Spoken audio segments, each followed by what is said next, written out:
खबर मध्य प्रदेश देख रहे हैं आप। लोकमंच न्यूज में आपका स्वागत है। मैं हूं आपके साथ सुरभि राजपूत। बुलेटिन की शुरुआत करेंगे और सबसे पहले बात करेंगे मध्य प्रदेश के अनूपपुर की, जहां स्वच्छ भारत मिशन के अंतर्गत एकल उपयोग पॉलिथीन बैग के उपयोग पर प्रतिबंध लगाए जाने एवं उपयोग को प्रोत्साहित करने हेतु प्रदेश शासन द्वारा वांदा करो अभियान का संचालन किया जा रहा है। इसी कड़ी में नगर पालिका परिषद पसान में 20 जुलाई को एक सेमिनार का भी आयोजन किया गया था, जिसमें एकल उपयोग पॉलिथीन बैग के उपयोग को कम करने और उसके स्थान पर कपड़े व जूट के थैले और साथ ही साथ कागज के पैकेट के उपयोग पर बल भी दिया गया। सेमिनार में सभी वार्ड पार्षद, जनप्रतिनिधि, पत्रकार, व्यवसायी, शिक्षाविद एवं आम नागरिक उपस्थित रहे।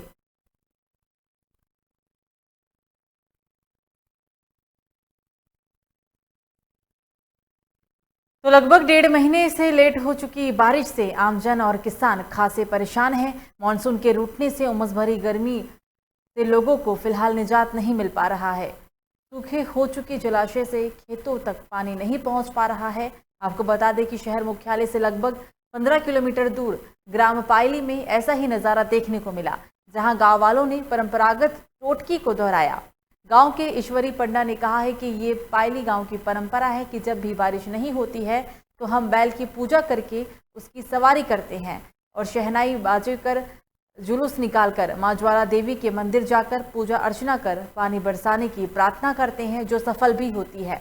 गांव के युवा किसान भूरू पटेल कहते हैं कि हर साल मौसम विभाग की घोषणा फेल होती है। विज्ञान अपनी जगह है और टोना टोटका अपनी जगह है।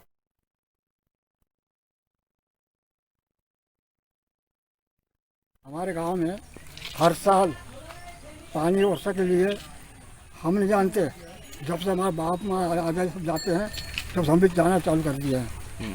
हर साल वही पर्व मनाते हैं, पूजा पाठ करते हैं मंदिर में। आज जैसा कि आप लोग देख रहे हो कि बरसात जो है जुलाई का महीना आ गया और बरसात नहीं हो पा रही, तो किसानों की बहुत ज़्यादा समस्या है। तो हमारे यहाँ पर एक परंपरा है, ये कई वर्षों से चले आ रही है, हमारे पूर्वजों के समय से चले आ रही है कि यहाँ पर जब भी वर्षा नहीं होती तो हम लोग यहाँ से हमारे गांव से रैली लेके, झंडे लेके, नारियल लेके, अगरबत्ती लेके, प्रसाद लेके हम लोग ज्वाला देवी जाते हैं और वहाँ पर जाके बरसात होने के लिए हर साल पूजा अर्चना करते हैं। और उसके बाद फिर जब भी हम लोग गए हैं तो उसके बाद वर्षा हुई है। तो हमारे यहाँ के बुजुर्गों के साथ, हमारे यहाँ के जितने वरिष्ठ लोग हैं, इन लोग सब लोग के साथ मिलकर हम लोग ये एक पूजा पाठ करने का जो है, हर साल अगर बरसात नहीं होती तो हम लोग यहाँ पर ये काम करते हैं।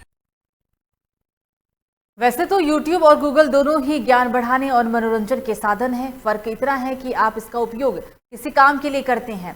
ज्ञान हासिल करके एक 10वीं के छात्र ने Google और YouTube की मदद से बैटरी से चलने वाली साइकिल बना डाली। लालबर्रा तहसील के ग्राम मोहगांव निवासी अभिषेक कटरे ने इस छोटी सी उम्र में अपनी प्रतिभा का परिचय देकर जो उपलब्धि हासिल की है, उसकी सभी लोग तारीफ कर रहे हैं। अभिषेक ने कहा है कि उसके पिता नहीं है। पिछले 2 साल से उसके मन में ये योजना बन रही थी, लेकिन घर की स्थिति इतनी मजबूत नहीं थी कि वो अपनी योजना को अंजाम दे सके। फिर वो लगातार माँ से रुपए मांगता रहा और 2 साल के बाद माँ ने जैसे तैसे रुपए का इंतजाम कर उसे दिए। बैटरी का बैकअप इतना है कि आप 30 किलोमीटर तक का सफर आराम से कर सकते हैं। 12 एम्पियर की बैटरी में चार्ज होने की सुविधा भी है। इससे हॉर्न बजता है और आगे पीछे की लाइट भी जलती है। अभिषेक की इच्छा है कि वो बैटरी से चलने वाली वॉशिंग मशीन भी बनाए। अभिषेक की मां कहती हैं कि जब उनके पति का देहांत हुआ था तो अभिषेक महज 2.5 साल का था और बेटी 8वीं कक्षा में पढ़ती थी। परिवार की आर्थिक स्थिति इतनी मजबूत नहीं थी, लेकिन फिर भी अभिषेक की इच्छा शक्ति और जिद के आगे सभी बेबस होकर उसे रुपए दिए गए। की खासियत ये है कि किसी प्रकार का पॉल्यूशन नहीं होता। ये बैटरी के माध्यम से चलती है। इसको इधर एक चार्जिंग पॉइंट दिया हो नीचे, यहाँ से मतलब साइकिल चार्ज होती है और ये साइकिल 12 एम्पियर की बैटरी में 30 किलोमीटर दूर चलती है एक बार चार्ज करने में। इसकी मैक्सिमम स्पीड है 30 और इसमें मतलब 2 in 1 है। जैसे अगर कभी बैटरी लो हो गई रास्ते में तो इसको हम पैडल के द्वारा चला सकते हैं। वही अपनी थोड़ी मोड़ी राशि जमा की तो बोली बार बार टॉर्चर कर, मम्मी मैं ऐसे से ऐसा आविष्कार करूँगा साइकिल का। लेकिन मुझे डर लग रहा था कि मैं इतनी राशि फंसा दूँगी, बच्चे ने यानी कामयाब हुआ तो ठीक, नहीं हुआ तो यानी टेंशन आ जाता है। कभी यानी बच्चे को भी हो जाता है कि ये इतने पैसे यानी खर्च किए और वो सामान नहीं बनी तो क्या कभी कभी मानसिक के ऊपर भी यानी प्रभाव पड़ सकता है। लेकिन मैं बोली जब बच्चा बार बार टॉर्चर कर रहा है तो देख ही जाएंगी, मैंने उस हिसाब से मैंने पैसे खर्च कर दिए। मैं कमलेश चौधरी, संचालक यस कंप्यूटर नेवर काउंटा। कौन लगते हैं अभिषेक कटरे आपके? अभिषेक कटरे मेरे भांजे हैं।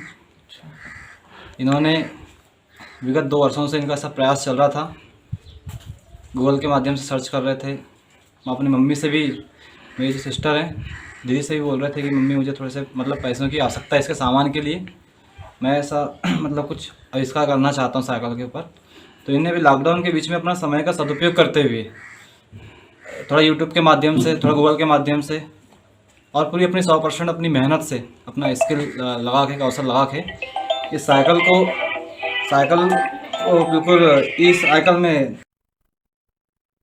तो वहीं राज्य मंत्री का दर्जा प्राप्त होने पर सम्मान समारोह का आयोजन किया गया। आपको बता दें कि लोह नगरी दिल्ली राजहारा जिला बालोद के हृदय स्थल में बने निषाद समाज के सामुदायिक भवन में अखिल ब्रह्मांड के महानायक भगवान रामचंद्र की असीम कृपा से हुई, जहां पर निषाद समाज के मेघावी विधायक गुंडर देही विधानसभा एवं कैबिनेट मंत्री का दर्जा प्राप्त कर कुंवर सिंह निषाद को प्रदेश कांग्रेस कमेटी के प्रवक्ता बनाए जाने की और छत्तीसगढ़ मछुआ कल्याण बोर्ड के अध्यक्ष MR निषाद को कैबिनेट मंत्री का दर्जा प्राप्त होने पर आत्मीय स्वागत किया गया है। वैसे आपको बता दें कि निषाद समाज बालोद जिले के राजनीतिक समीकरण पटल का एक महत्वपूर्ण योगदान देता है। इसी को संज्ञान में लेते हुए छत्तीसगढ़ के मुख्यमंत्री भूपेश बघेल ने समाज के 2 नेताओं को मंत्री का दर्जा देकर सामाजिक वोट कांग्रेस के पक्ष में करने का भी प्रयास किया।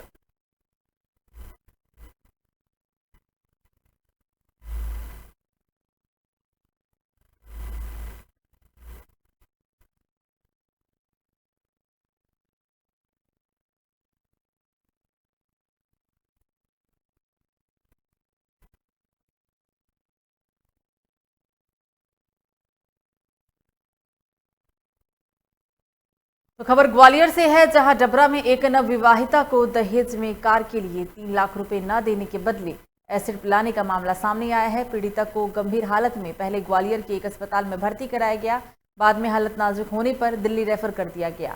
ये मामला भी अन्य मामलों की तरह ही दबा दिया जाता, लेकिन दिल्ली महिला आयोग की चेयरपर्सन स्वाति मालीवाल द्वारा किए गए एक ट्वीट ने मामले को गरमा दिया। सबसे बड़ा सवाल यहाँ ये उठता है कि 28 जून को पीड़िता को एसिड पिलाया गया, उसके बाद भी पुलिस ने 3 मई को FIR दर्ज की है। धाराएं बढ़ाई जाएंगी, अपराधी शीघ्र गिरफ्तार कर लिए जाएंगे। और वहाँ पर उसका पति वहीं था दिल्ली में, पुलिस ने गिरफ्तार करने की गई प्रयास किया तो उसकी महिला के पिता ने कहा कि अभी इलाज करा रहा है, इसलिए गिरफ्तार नहीं करेंगे। तो पुलिस थाना क्षेत्र के सोनतलाई गांव में पारिवारिक विवाद के चलते जीजा ने अपने ही साले को गोली मारकर गंभीर रूप से घायल कर दिया। घटना के बाद से ही आरोपी फरार है। फरियादी पति हेमंत दुबे, जिसकी उम्र 35 वर्ष बताई जा रही है, उसने थाने में रिपोर्ट दर्ज कराते हुए कहा है कि उनकी बड़ी बहन दीप्ति का पति राकेश शर्मा मारपीट कर परेशान करता था। बहन अक्सर छोटी बहन को मोबाइल पर अपने साथ हो रही आबीती भी बताया करती थी। पीड़िता के पिता ओम प्रकाश दुबे का कहना है कि दामाद द्वारा पत्नी को जान से मारने की धमकी दी जा रही थी। मारपीट की शिकायत के बाद पिता ओम प्रकाश दुबे, भाई अंकित दुबे एवं कार चालक मुकेश के साथ सोतनलाई गांव पहुंचे थे, जहां पर युवक ने अपने ही साले पर जानलेवा हमला किया। शर्मा मेरा नाम। क्या हुआ है? सेकंड शादी हुई इनसे, मुझे नहीं पता था ये मैं कुछ तोड़ा धोखे करेंगे। हमने सोचा ये विकलांग है तो चलो इनका सहारा मैं बनूं, मेरा सहारा ये बनेंगे। मुझे नहीं पता था ये मेरी मारने की प्लानिंग बनाएंगे। इन्होंने मेरे को मारने का ठिकाना बताया कि अगस्त में। कहाँ हुई थी आपकी शादी? मेरी शादी अभी सोनतलाई में हुई। कितने साल हो गए? 6 साल हुए सर। कुछ भी नहीं बोलते जाते, जब कुछ भी बोला तो मुंह से मार देते मेरे को। और मैं होशंगाबाद से बिलोंग करती हूँ। मेरे पापा जॉब में थे हसूद में, तो हम लोग मतलब मेरी शादी वहाँ होशंगाबाद में हो गई है। पापा भी रिटायर होकर होशंगाबाद आ रहे हैं। हमारी दीदी की एक मैरिज की थी। ये जो व्यक्ति ने मेरे भाई को गोली मारी है, ये उसने पहले भी 2 शादी कर चुकी है, उसने झूठ बोला था और ये उसकी तीसरी शादी है। और ये मेरी बहन को हमेशा टॉर्चर करता रहता था, ये मारता था और ढंग से उसको खाने को नहीं देता था। क्या नाम है? दीप्ति शर्मा उनका नाम है, जो कि बहुत परेशान थी। ये क्या करते हैं दीप्ति शर्मा सोनतलाई में? ये इनकी मंदिर की ज़मीन भी लगी हुई है, ब्याज से पैसा भी चलाते थे और इनके पास सब कुछ है, ऐसा नहीं है। इनकी गांव पे भी ब्राह्मण गांव करके है, वहाँ पे इनकी ज़मीन है। इनकी फैमिली में 4 भाई है लोग, माँ है इनकी, 2 बहन है, एक खाते गांव में, एक ये अपने छोटा कोई गांव वहाँ पे है। इनका भी ब्याज से सबको पैसा बटा हुआ है। तो जिले के केसला ब्लॉक के ग्राम सातपुरा में 8 फीट लंबे अजगर का रेस्क्यू कर उसे पकड़ा गया। साथ ही अजगर ने शिकार किए बिल्ली को भी रेस्क्यू टीम ने अजगर के मुंह से बाहर निकलवाया।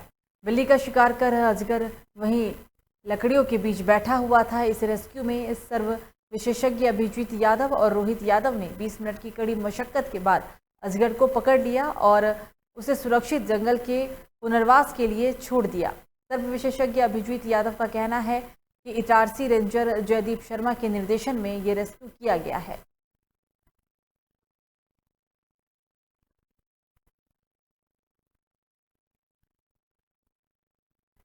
तो Bollywood, Tollywood, south, Telugu, Tamil film industries में कई सुपरहिट फिल्मों में काम कर चुके एक्टर सुमन तलवार मंगलवार को इंदौर प्रेस क्लब में स्थित पत्रकारों से मुखातिब हुए हैं। आपको बता दें कि इंदौर के डायरेक्टर नितिन चौकसी द्वारा बनाई जा रही फिल्म मेरे दिल की सुनो की शूटिंग के लिए श्री तलवार इंदौर पहुंचे थे, जहां प्रेस से उन्होंने मुलाकात की और कार्यक्रम में एक्टर सुमन तलवार ने अपने जीवन यात्रा के बारे में भी जानकारी दी। उन्होंने कहा है कि उन्हें सुपरस्टार रजनीकांत के साथ film Shivaji the boss, Akshay Kumar के साथ फिल्म गब्बर द बैक सहित कई फिल्मों में उन्होंने काम किया है। अक्षय कुमार को उन्होंने टाइम का पंचुअल भी बताया, तो वहीं रजनीकांत को वो अपना मॉडल गुरु मानते हैं।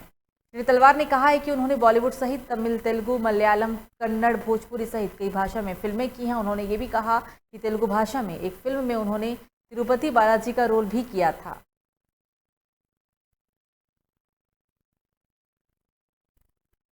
तो आज कार्यालय वन स्टॉप सेंटर में समस्त स्टाफ एवं अधिकारीगण की उपस्थिति में रैंक सेरेमनी का आयोजन किया गया, जिसमें प्रकाशन डायरेक्टर वंचना सिंह परिहार द्वारा एएसआई पद का रैंक श्री कांतिलाल विश्वकर्मा जी को लगाया गया। कांतिलाल विश्वकर्मा जी के कार्यों की तारीफ करते हुए प्रशासक वन स्टॉप सेंटर ने कहा है कि बहुत ही कर्मठ, ईमानदार, प्रतिबद्ध वो कर्मचारी हैं। सदैव के ही पीड़ित महिलाओं के लिए रात दिन सेवा देने के लिए वो उपलब्ध रहते हैं।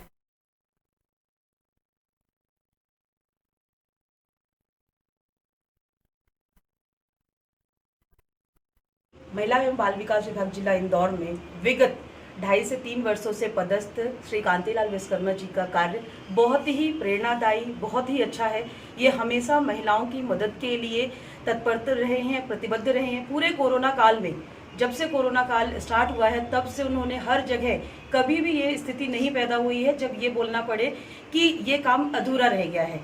भटिंडा तक पीड़िता को छोड़ने गए, अभी खंडवा में महिलाओं के लिए जब हम लोगों को महिलाओं को सुधार गृह में शिफ्ट करना था, तो श्री कांतिलाल विश्वकर्मा जी गए। इनका कार्य बहुत ही अच्छा है। वन स्टॉप सेंटर में इनके रहने से जो पुलिस बल की महत्ता है वो सिद्ध होती है।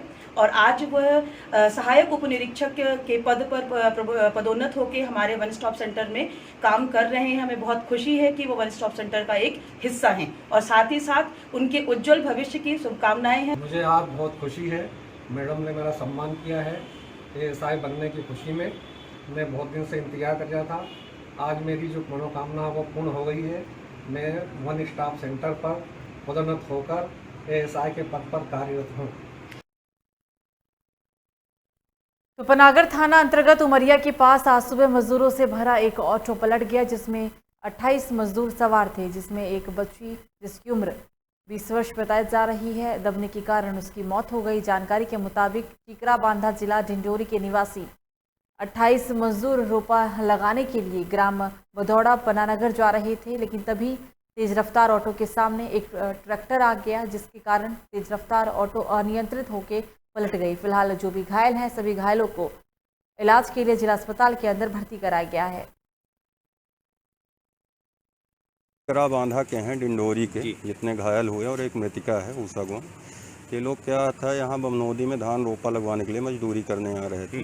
तो उसी लोडिंग अशोक लीलैंड वाहन है, तो वो यहाँ आपके पनागर में बरौदा के सामने, बरौदा हाई स्कूल है, उसके सामने रोड में पलट गई ड्राइवर की लापरवाही से, जिसमें मतलब 27 लोग घायल हैं और एक लड़की ख़त्म हो गई है ऊषा को, उसी में कार्यवाही हो रही है।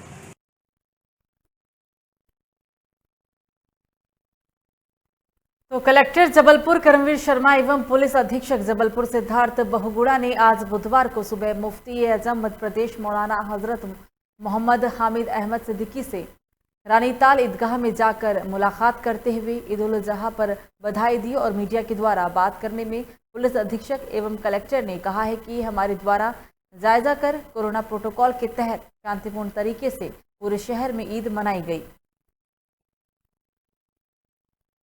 आज ईद का त्यौहार शांतिपूर्ण तरीके से मन रहा है और प्रशासन की और पुलिस की पूरी चाक चौबंद व्यवस्था पूरे ज़िले में, न केवल शहर में बल्कि पूरे ज़िले में लगाई गई थी। पूरा त्यौहार शांतिपूर्ण तरीके से भी मना था और अभी यहाँ पर हजरत साहब से उनको शुभकामना देने के लिए और ईद मुबारक करने के लिए हम लोग आए हुए। आज बकरीद के पर्व पर ज़िले में समस्त जगह, चाहे शहर हो देहात, पुलिस की चाक चौबंद व्यवस्था लगाई गई है। शांतिपूर्ण तरीके से कोरोना प्रोटोकॉल का पालन करते हुए ईद मनाई। तो इस वक्त की बड़ी खबर मुरैना से सामने आ रही है। लोकायुक्त ने की नगर निगम में 3 ठिकानों पर छापेमार कार्रवाई, लाखों करोड़ों का सोना चांदी मिलने की खबर है। मुरैना की ग्वालियर में लोकायुक्त ने 3 दलों से लेखा जोखा भी मिला है। पुलिस द्वारा की गई अहम कार्रवाई।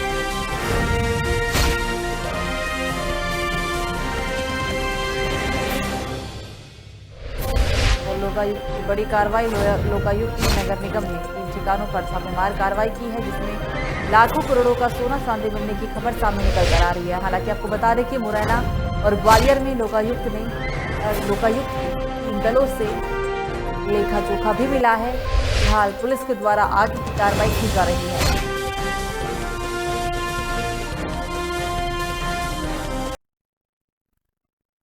तो अगली बड़ी खबर नीमच से, जहां तालाब में डूबने से 2 मासूम बच्ची की मौत। मनासा तहसील की ग्राम पापड़ी के तालाब की पूरी घटना है। फिलहाल पुलिस मामले की छानबीन में जुटी हुई है। मनासा थाना क्षेत्र का पूरा मामला, नदी में डूबने के कारण 2 मासूम बच्चियों की मौत हो गई। इस घटना के बाद परिवार का रो रोकर बुरा हाल है। फिलहाल पुलिस आगे की कार्रवाई में जुटी हुई है।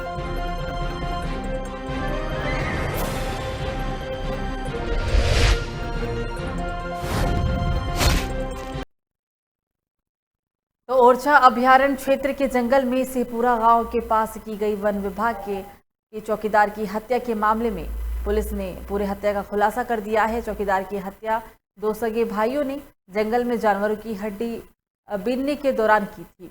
पुलिस ने हत्या के दोनों आरोपियों को गिरफ्तार के बाद न्यायालय में पेश कर जेल भी भेज दिया। आपको बता दें कि हत्याकांड का खुलासा करते हुए जिले के एसपी आलोक कुमार सिंह का कहना है कि सिहपुरा के जंगल में 18 जून को चौकीदार वृंदावन यादव की हत्या की गई थी, जिसके बाद पुलिस ने अलग अलग एंगल से इस पूरे हत्याकांड की जांच की छानबीन शुरू भी की थी। ऐसे में घटनास्थल पर बारीकी से निरीक्षण किया गया तो पाया गया कि मृतक का मोबाइल घटनास्थल पर नहीं है।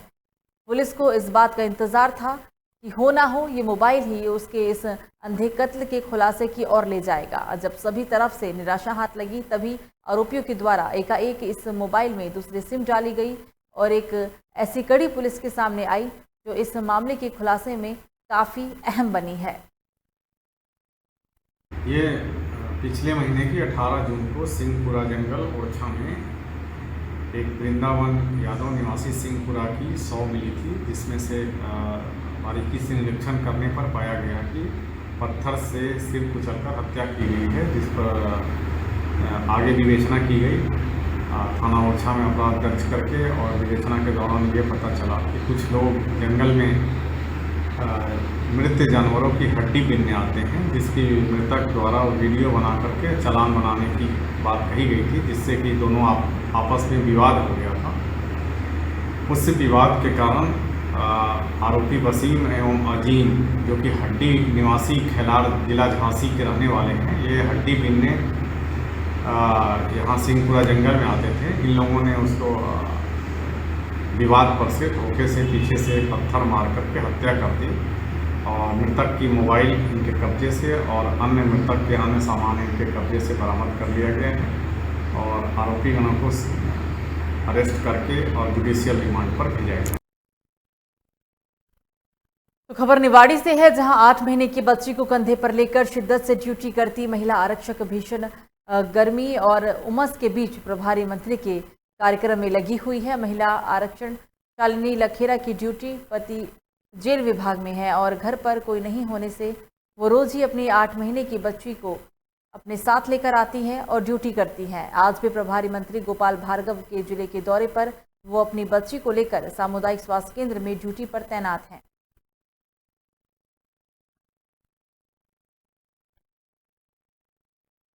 तो 3 दिन से हो रही रुक रुक कर लगातार बारिश के कारण नदी नाले लबालब भर गए हैं। मंगलवार के दिन हुई बारिश से बीना नदी उफान पर आ गई और दोनों ढिंढादोड़ निकल गई, जिससे विनय नदी के बेरखेड़ी घाट पर बने एक डैम के ऊपर पानी आ गया और वाहनों का आवागमन भी पूरी तरीके से बंद हो गया। इसी बीच नशे की हालत में 2 व्यक्ति नदी पार करने की जिद करने लगे। वहां मौजूद दानिश खान नामक युवक ने उन्हें रोकने का भरसकर प्रयास भी किया था, लेकिन उनमें से एक नहीं माना और उसने पुल पर पानी होने के बावजूद नदी पार करना शुरू कर दिया। लेकिन वो आधे पुल की दूरी भी तय कर पाया कि उसके पैर उखड़ गए और वो नदी में ही बह गया।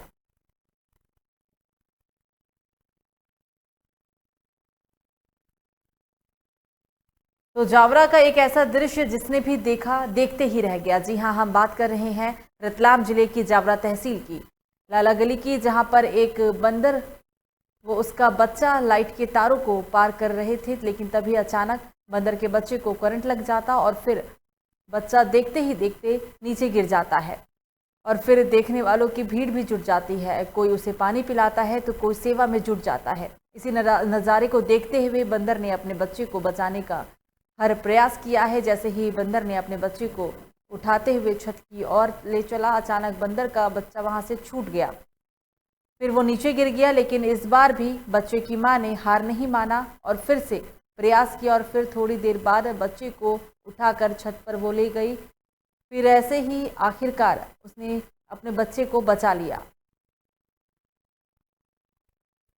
भाई एक मकान से दूसरे मकान को क्रॉस करते हैं बंदर और बंदर के बच्चे, और बीच में वायर बनता है इलेक्ट्रिक वायर। इस खंबे से उस खंबे पे जाने के लिए उसमें बच्चों को, उस बंदर के बच्चे को करंट लगा, करंट लग के गिर गया। गिर के पब्लिक ने भी देखा, देख के व्यवस्थित थोड़ा थोड़ा पानी भी पिलाया उसको बच्चे को, जिससे उसको थोड़ी राहत भी मिली। ऊपर से फिर उस बंदर के बच्चे के माता आके उस बच्चे को उठा के अपनी कोशिश, उसकी जितनी जाने में कोशिश थी उसने पूरी करी। कोई करंट के तार से गिर गया था नीचे, इसके कारण उसको बेहोश हो गया था। उसको पानी पिला के और अपन ने उसको होश में लाए। किसी जीव की अपने को उसकी रक्षा करनी चाहिए। ये प्रतीत होता है कि मनुष्य भी आज एक दूसरे की सेवा करने में नहीं लगा हुआ है। आज अपने पिता के तो रतलाम में आज उज्जैन लोकायुक्त एसपी शैलेंद्र सिंह ने जनता दरबार लगाया है। दूर दराज के लोगों तक न्याय पहुंचाने के उद्देश्य से लोकायुक्त एसपी ने रतलाम पहुंचकर जन सुनवाई की। इस दौरान एसपी को 20 शिकायतें भी मिली, जिसमें सबसे ज़्यादा शिकायतें नगर परिषदों, ग्राम पंचायतों और निगम की थी। खास बात यह है कि शिकायत करने वालों में बीजेपी के नेता और कार्यकर्ता ही थे।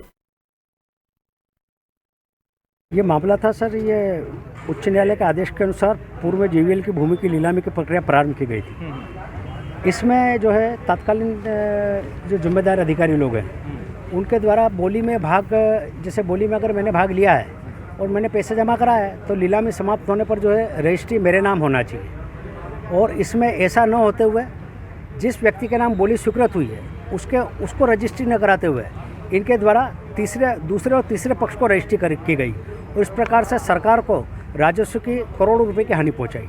इस संबंध में मेरे द्वारा पूर्व मुख्यमंत्री माननीय कमलनाथ जी को पूर्व में शिकायत की गई थी, जिसकी प्रतिलिपि मुख्य सचिव कलेक्टर रतलाम को दी गई थी, जिस पे कोई कार्रवाई नहीं हुई। इसलिए मैंने लोकायुक्त महोदय एसपी साहब जो आज रतलाम आए, कैंप रतलाम में, उनको मैंने शिकायत प्रस्तुत की है उनके द्वारा बताया गया, आश्वासन दिया गया कि मामले को दिखवा जाएगा और संबंधित से रिकॉर्ड तलब किया जाएगा और आपसे भी रिकॉर्ड लिया जाएगा।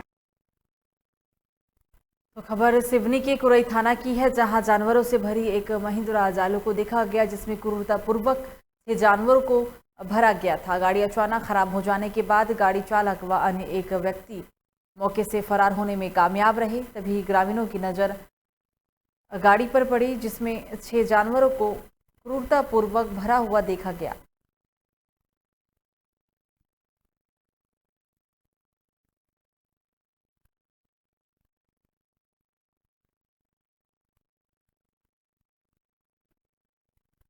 तो खबर झाबुआ जिले से है, जहां मुख्यालय पर आज ईद के मुबारक मौके पर मुस्लिम पंचायत द्वारा प्रशासन के गाइडलाइन अनुसार ईदगाह पर जाकर नमाज अदा की गई। महज 6 लोगों ने नमाज के लिए परंपरागत तौर पर स्थानीय ईदगाह पर नमाज अदा की और देश में अमन और शांति और कोरोना वायरस के पूरी तरह से दुनिया में खात्मा होने की दुआ भी मांगी है।